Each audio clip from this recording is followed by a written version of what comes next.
성경 보겠습니다.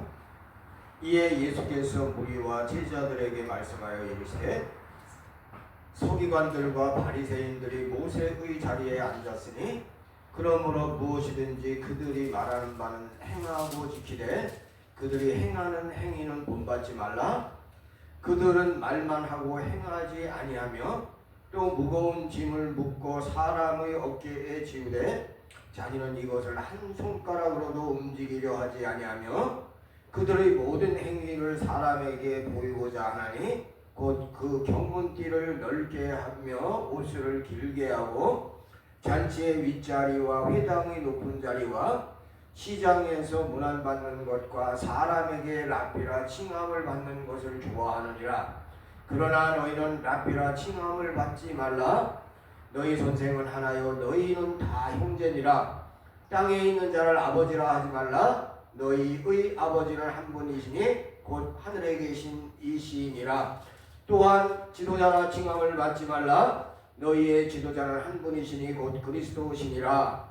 너희 중에 큰 자는 너희를 섬기는 자가 되어야 하리라. 누구든지 자기를 높이는 자는 낮아지고 누구든지 자기를 낮추는 자는 높아지리라. 높아지리라. 오늘은 여기까지 하도록 하겠습니다. 오늘 나오는 서기관들과 바리새인들에 대해서 마지막으로 우리 예수님께서 십자가를 지시기 전에 평을 하시는데 이것도 어떻게 보면 점잖게 표현하신 거예요. 왜 그러냐면 사실 여기 나오고 있는 서기관들과 바리새인들은 정확하게 얘기하면 뭐냐?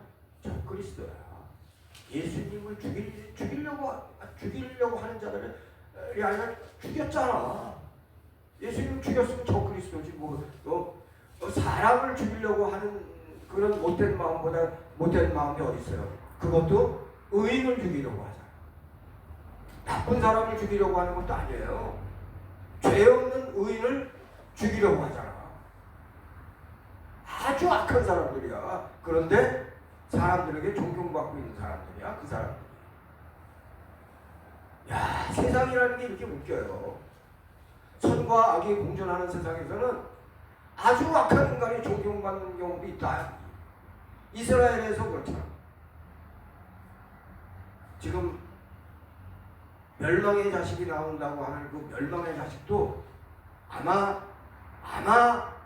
아마도 이스라엘에서 나올 가능성이 제일 많아요. 적그리스도. 거룩한 자리에 쓴 자. 그 자가 누구냐? 이스라엘 사람일 거야. 거의 맞아요. 아직까지 제가 완전하게 결론을 안 내렸는데 거의 내가 거기까지 지금 최종적으로 거의 90%까지 지금 내가 거기까지 결론을 내리고 있다. 바리새인과 서기관들은 율법을 철저하게 준수하려고 연구하면서 백성들을 가르치는 자들이에요. 겉으로 볼 때 성경만 보고 연구하는 아름다운 삶을 살고 있어요. 그걸 존경받지. 그런데 그들에게 위선과 형식주의가 찾아오게 되고 권위주의로 사람들을 대하게 될 때 그들은 더욱더 영적으로는 메마른 자가 됐다. 바리새인들은 중산층 출신으로 회당에서 백성들을 가르치는 자들이에요. 무엇을 가르쳐요? 하나님 말씀을 가르치는 자들이에요. 내가 이런 거 볼 때 나도 뜨끔해. 나도 가르치는 자니까, 하나님 말씀을 가르치는 자니까 이 예수님에게 이 지금 여기 혼나고 있는 이 서기관과 바리새인들 이 장면을 볼 때 나도 끔찍하다고, 나도 잘못하는 게 많을까봐.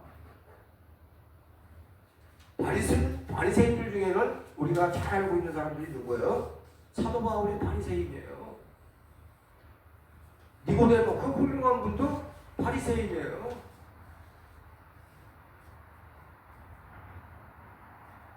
그런데 사도 바울도 그랬어요. 사도 바울도 예수님 믿는 자들을 죽이려고 했어. 성경을 배우지 않고 외우지 않고 가까이 하지 않으면서 신앙생활하는 교인들이 있어요. 제일 나쁜 습관을 가지고 있는 거예요. 보지 않는 사람들은 판단할 때 성경으로 판단하지 않고 세상적 기준으로 판단하고 얄팍한 성경 지식으로 판단한다. 위험하다 이거. 매일 성경을 외우고 읽고 연구하면 성경의 영향력 속에서 살게 돼요. 그래서 하나님 말씀대로 살려고 하면 나는 그게 보여요. 영적으로 빛이 난다고. 우리가 빛이 나는 근본 원인은 어디서 나오는 거냐? 믿음에서 나오는 거예요. 예수님을 믿으면 죄사함을 받고 죄의 자녀가 아니라 성령의 사람으로 살게 되는 거예요. 성령의 사람으로 강력한 성령의 인도하심을 경험하기 원한다면 당연히 기도해야 돼요. 하나님은 우리가 기도만 하라고 말씀하시지 않아요. 말씀을 알아야 하나님을 더 잘 섬길 수 있어요. 말씀을 알아야 기도를 하나님 뜻에 합당하게 할 수 있어요. 말씀을 알아야 이웃을 잘 섬길 수 있다. 말씀을 알아야 제도개혁을 잘 할 수 있어요. 오늘 본문에 나오는 바리새인과 서기관들은 성경의 달인임에도 불구하고 왜 예수 그리스도께서 호통을 하시는지 잘 깨달아야 돼. 성경을 잘 알면 예수 그리스도가 보이게 되어 있어요. 모를 때는 안 보이지만 보이게 되어 있다. 그런데 그들 앞에 얼굴을 대면하고 보고 있으면서도 예수 그리스도를 절대로 보지 못하고 있어요. 완벽한 어두움의 사람들이기 때문에 빛이 있어도 빛이라고 인정하지 못하는 거예요. 성경을 보면서 우리가 제일 먼저 변화되려고 애써야 하는 것이 있어요. 뭘까요? 제일 중요한 게 뭐냐? 예수님의 마음을 보고 가야 돼. 이게 제일 중요한 거예요. 난 그런 사람들 봤어요. 목사님들 중에 성경을 잘 매일 보겠지. 설교를 해야 되니까. 근데 예수의 마음이 없어. 성경 해석하는 거 보면 엉망이야. 왜? 예수의 마음이 없으니까. 교인들도 마찬가지예요. 예배 드려, 헌금해, 11조를 잘해. 그런데 예수의 마음이 없어요. 그러면 나가서 개판으로 사는 거예요.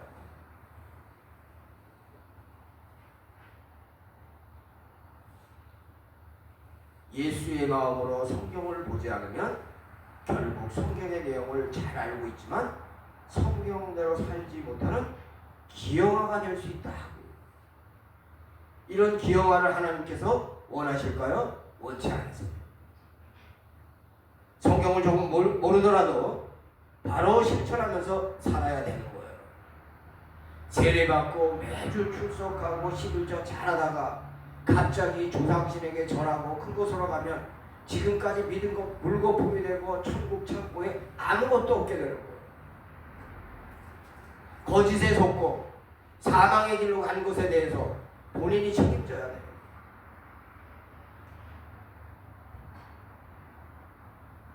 본인이 책임져야 되지만 우리한테도 책임이 있어요. 우리도 기도해줘야 돼. 그런 사람이 우리 주위에 있다면 그런 사람을 위해서 기도하고 있나요? 마음속에 성령을 거부하고 탐심이 가득하여 우상을 섬기는 마음으로 살아가는 가장 불쌍한 자의 길로 가지 말라. 헛세례, 헛출석, 헛11조 한 거잖아. 나를 위하여 흘리신 보혈에 진심으로 감사하는 마음이 없이 왜 교회 다니냐 이거야. 진심으로 감사하는 마음이 없고 거짓에 속는 어리석음이 사망의 길로 인도하는 거예요. 내가 누누이 이야기하잖아. 교회 문을 열고 들어올 때는 나를 구원해 주신 예수님을 한 번이라도 묵상해 보라고. 피를 흘려서 나를 구원하신 예수님 1초라도 좀 묵상해 보라고.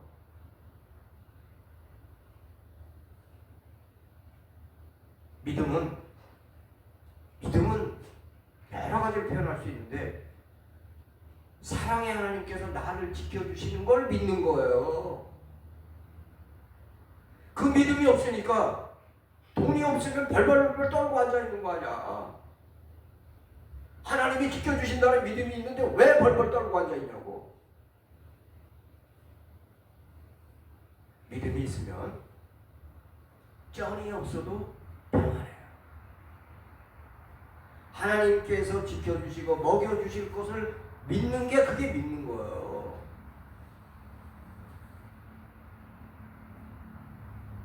하나님을 철저하게 신뢰하는 마음이 없으면 어둠 속에 빠질 때 헤어나지 못한다. 괴롭게 살아간다. 세례받고 매주 출석하고 11조 하더라도 예수 그리스도의 마음을 품지 않고 말씀대로 살지 못하면 이거 사탄의 밥이 될 수 있다. 이거. 하나님을 배신하는 것은 절대로 하면 안 되는 거예요. 하나님을 배신하면 갈 곳은 영원한 고통을 동반하는 곳, 지옥밖에 없어. 하나님을 배신하면 마음이 매우 불편할 거예요. 하나님을 배신했는데도 마음이 불편하지 않아. 그럼 그거 사이코패스 아니에요? 하나님을 사랑하고 육체가 괴로운 것은 얼마든지 견딜 수 있어요. 그러나 하나님을 배신하고 육체가 즐거운 거, 이거 낚싯밥이에요. 육체가 아무리 즐거워도 하나님을 배신한 느낌, 이거보다 매우 기분 나쁜 느낌이 어디 있을까요? 없어요. 이런 감정이 없다? 이거 감각이 없는 사람이에요. 예수 그리스도께서 우리에게 보여준 아름다운 모습은 뭐냐? 모범이에요. 모범적인 삶을 사는 것이야말로 열매인데 오늘 나오고 있는 바리새인과 서기관들은 예수님이 보여준 모범의 정반대로 살았다. 그렇게 알고 있으면 돼. 그러니까 예수님이 모범을 보인 거 그거에 반대로 살았구나. 그렇게 생각하면 된다 이거예요. 그래서 몇 가지 우리 예수님께서 우리에게 복음서를 통해서 모범을 보여주신 것 몇 가지만 말씀드릴게요. 첫 번째는 뭐냐? 순종의 모범을 보이셨어요. 하나님의 뜻에 철저히 순종했다 이거예요. 십자가를 지시는 것은 인간으로서 매우 고통스럽고 하기 싫은 과정이지만 아마도 죽기보다 싫은 매우 비참하고 힘든 처형이잖아요. 그런데 왜 지시려고 하나요? 순종보다 좋은 길이 없기 때문에 지시는 거예요. 하나님을 신뢰하기 때문에 십자가를 지시는 것 다음을 보시는 거예요. 하나님을 신뢰하면 더 멀리 보여요. 하나님을 신뢰하면 견딜 수 있어요. 하나님의 뜻대로 해서 손해본 사람은 아무도 없어요. 그러면 서기관과 바리새인들은 어쩌다는 거예요? 말로는 성경 맞어요. 불순종했다. 주님의 뜻이라면 무조건 생각할 것도 없이 받들어야 돼요. 주님은 말씀하신 것에 책임을 지세요. 그래서 사랑의 하나님이고 그래서 좋으신 하나님이에요. 주님은 항상 우리를 위하여 말씀하십니다. 주님은 실수하지 않습니다. 주님은 복을 주시려고 우리에게 고통과 고난을 요구하실 때도 있는데 그것을 불평하고 있는 꼴통들은 뭐냐 이거. 조금만 아주 고통이 와도 아주 못 견뎌 해. 기쁨으로 그걸 못 이겨내?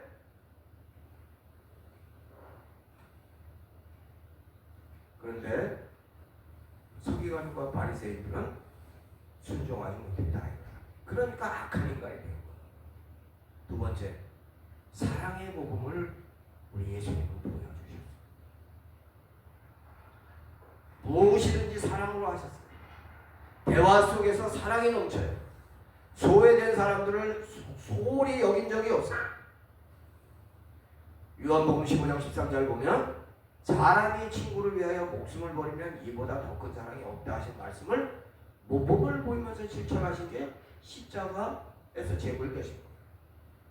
지금도 믿는 사람 한 사람을 이 세상에서 사랑할 사람이 그 외에는 없는 것 같이 사랑하시는 게 우리 예수님.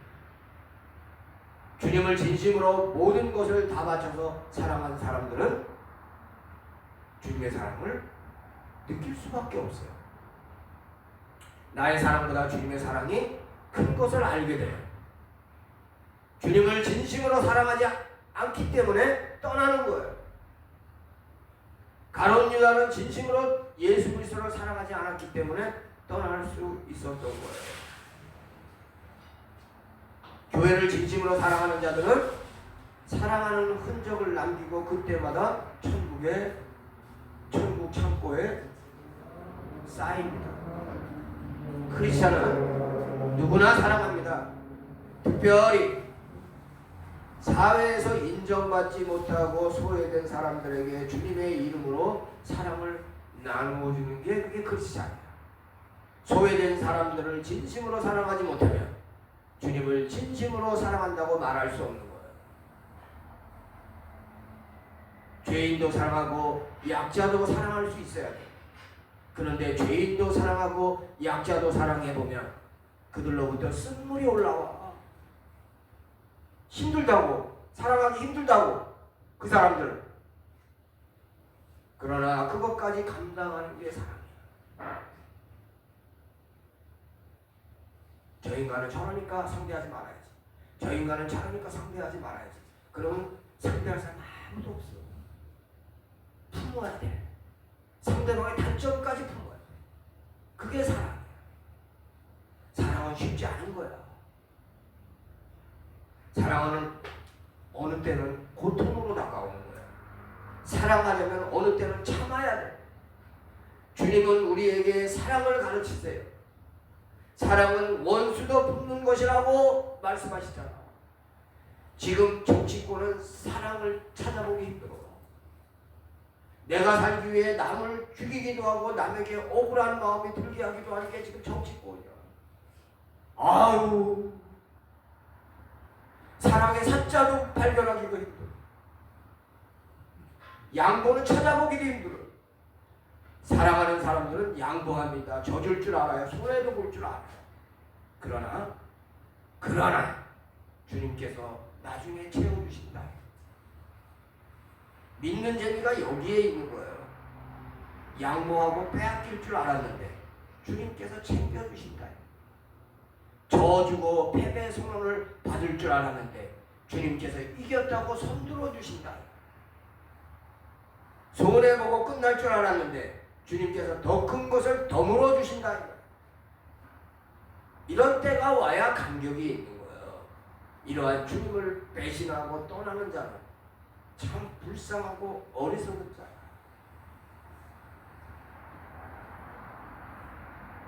주님이 사랑의 모범을 보였다면 서기관과 바리새인들은 어떤 인간들이라는 거예요?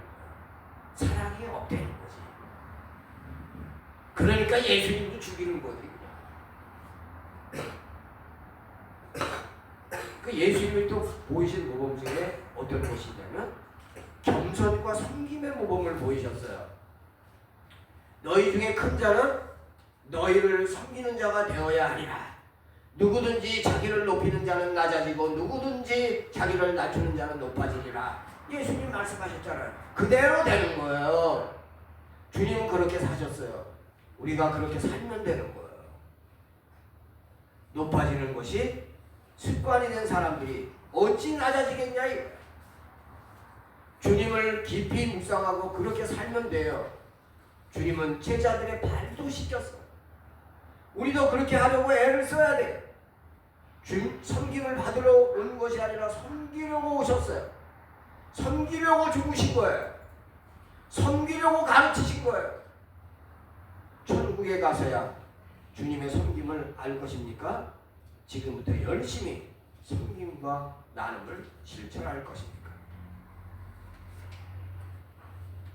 결국 서기관과 바리새인들은 뭘 못했다는 거예요? 섬김과 나눔이 없다는 거예요. 뭘 섬겨? 대우나 받으려고 하지. 그럼 꽝이다. 꽝!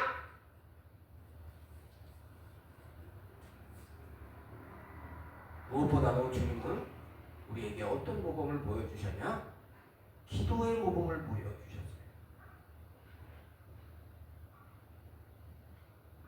우리가 내 인생을 내 것이라고 생각하면서 살면 잘못 사는 거예요. 새벽마다 아침마다 오늘은 어떻게 살아야 하는지 하나님께 여쭤볼 수 있어야 돼요. 돼지들은 먹을 것만 있으면 만족이야. 지혜로운 자들은 항상 주님께 여쭈어 보면서 살아가요. 돼지들은 먹을 것만 있으면 기도도 안 해. 뭐 먹을 거 있는데 뭐. 국가를 위하여, 교회를 위하여, 이웃을 위하여 기도하는 자가 영적인 삶을 사는 거예요. 기도하면 어떻게 되느냐? 꿈이 생겨.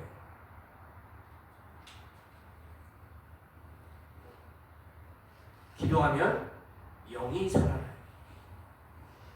기도하면 영적 감각이 되살아난다. 기도하면 잘 돼요. 그런데 기도는 노동보다 힘들 때가 있어. 기도는 의지를 가지고 해야 돼요. 그런데 기도는 이거 아주 기가 막히게 좋은 거예요. 힘든데 하나님과 대화하는 거야. 하나님과 관계를 맺어가는 거야. 인간과 관계를 맺어가는 것도 참 좋잖아. 응? 근데 하나님과 관계를 맺어가는 게 그게 기도인데 그걸 왜 안 해? 응? 왜 안 해?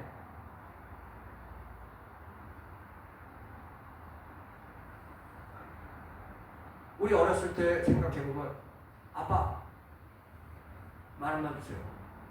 알았어. 그 받아보던 기억이 있잖아. 그죠? 하나님 아버지께도 좀 그렇게 해봐. 하나님 아버지 저 이런 게 필요한데요? 좀 주실랍니까? 그런 대화를 왜 안 해?